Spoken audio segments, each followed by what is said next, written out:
మండలంలో 20 రోజులుగా కలువాయి మండలాన్ని నెల్లూరు జిల్లాలోనే కొనసాగించాలని అన్ని పార్టీలతో ఏర్పడిన జాయింట్ ఆక్షన్ కమిటీ చేపట్టిన రిలే దీక్షలను సోమవారం వెంకటగిరి శాసనసభ్యులు రామకృష్ణ విరమింపచేశారు.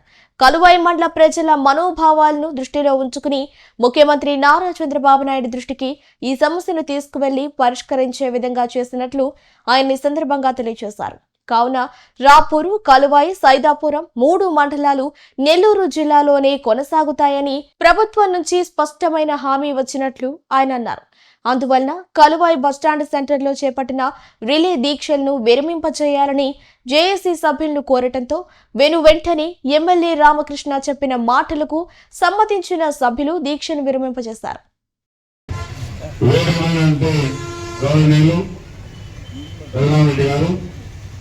అదేవిధంగా ఇక్కడ దీక్ష ఉన్నటువంటి జేఏసీ సభ్యులు, సోదరి సోదరిమణులు, పత్రికా సోదరులు అందరూ కూడా పేరు పేరున నమస్కారం తెలియజేస్తూ,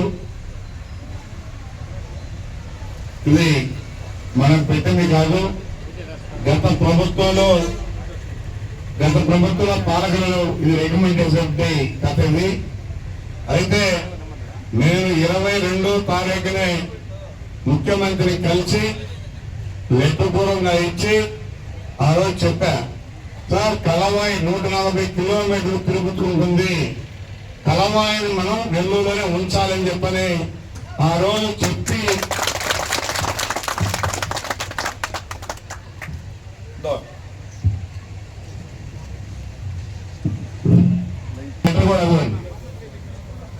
మాటలు చెప్పేది కాదు. ముఖ్యమంత్రి గారికి క్లియర్ గా రాసి లెటర్ ఇచ్చి 22వ తారీఖు కూడా ఏబిఎన్ లోను, ఆంధ్రజ్యోతిలో వచ్చింది. 23 పేపర్లో వచ్చింది. కాబట్టి మీరేమి కంగారు పడబడలేదు. కలవాయి మండలం నెల్లూరు జిల్లాలో ఉంటుంది. ఇది కొంతమంది రెచ్చగొట్టి కానటువంటి వాళ్ళు చేస్తున్నటువంటి కథ ఇది. కాబట్టి క్లియర్ గా ఎప్పుడు కూడా చంద్రబాబు నాయుడు ప్రజలకి వ్యతిరేకంగా పనులు చేసే ప్రభుత్వం ఇది కాదు. ఈరోజు ముఖ్యమంత్రి చంద్రబాబు నాయుడు కానీ, నారా లోకేష్ బాబు గారు కానీ, అదేవిధంగా పవన్ కళ్యాణ్ కానీ అందరూ కూడా ప్రజలకి అందుబాటులో ఉండాలి, వాళ్ళకి అందుబాటులో సేవ చేయాలి అనే ప్రభుత్వమే కానీ ఇది ప్రజలకి వ్యతిరేకంగా పనిచేసే ప్రభుత్వం కాదని చెప్పని కూడా క్లారిటీగా ఇస్తా ఉన్నాం. ఈ రోజు నుంచి కూడా మీరు ఎవరి మాటలు వినాల్సిన అవసరం లేదు. కలవాయి మండలం నెల్లూరు జిల్లాలోనే ఉంటుంది. కాబట్టి దయచేసి అందరూ కూడా అర్థం చేసుకోవాలి. రకరకాలుగా చెప్తూ ఉంటారు, తెలుగుదేశం ప్రభుత్వం అలాంటి పనులు చేయదు. ఈ కలవాయి మండలం నెల్లూరు జిల్లాలోనే ఉంటుంది. ఇది కూడా 3 పెట్టాం, 3 కూడా నెల్లూరు జిల్లాలో ఉంటాయి. రాపూరు, సైదాపురం 3 కూడా నెల్లూరు జిల్లాలో ఉంటాయి. ఎవరు కూడా అపోహలు పడాల్సిన అవసరం లేదని చెప్పి కూడా సభాముఖంగా తెలియజేస్తూ, దయచేసి ఈ దీక్షని విరమించాల్సిందిగా సోదరులందరూ కూడా కోరుకుంటూ సెలవు తీసుకుంటారు. కూటమి ప్రభుత్వానికి చెందినటువంటి కూటమి నాయకులు, యువకులు, కార్యకర్తలు, అనుబంధ సంఘాలను కలుపుకొని, గ్రామ ప్రజలను కలుపుకొని, మండలంలో ఉన్నటువంటి అందరినీ కలుపుకొని, యువతను కలుపుకొని,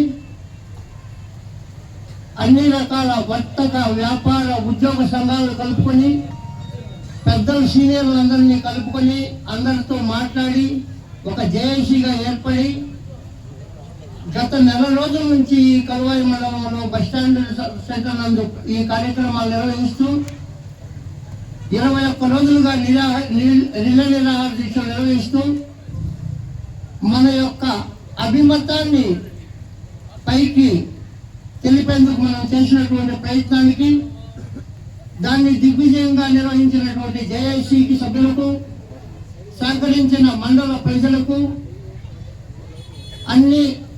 అన్ని వర్గాలకు కులమత భేదం లేకుండా అందరూ సహకరించినందుకు పెద్దలందరికీ ప్రత్యేకంగా ధన్యవాదాలు తెలుపుకుంటూ, ఈ కార్యక్రమము ఏ విధంగా ముగిపోతుందో, ఏ విధమైనటువంటి ఎంత సంతోషకరమైన వార్త తెలియజెప్తారో మన గౌరవనీయులు మన శ్రీ కురుగొండ రామకృష్ణ సార్ గారిని మాట్లాడి మా మండల ప్రజల ఆనందానికి మీరు చేసినటువంటి కృషికి శిరస్సు మంచి మా మండల ప్రజల తరఫున మీకు పాదాభివందనం చేసుకుంటూ మీకు వచ్చినటువంటి సందేశాన్ని ప్రజలకు తెలియజేయాలని మనస్ఫూర్తిగా కోరుకుంటూ సెలవు తీసుకుంటున్నాను.